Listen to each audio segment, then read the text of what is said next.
15 subscriber উপলক্ষে আজকে আমরা করতে চলেছি ফেসবুক। সবাই মনোযোগ দিয়ে দেখবে।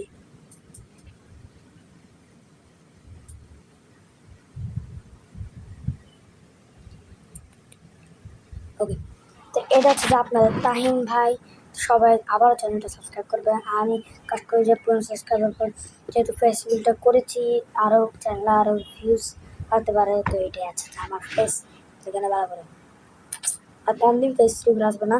আর শোনো, হ্যাঁ, তোমাদেরকে একটা কথা বলে দিই, এবার থেকে সব ভিডিও ফেস ক্যামের সহ আসবে, তো তোমরা এনজয় করো।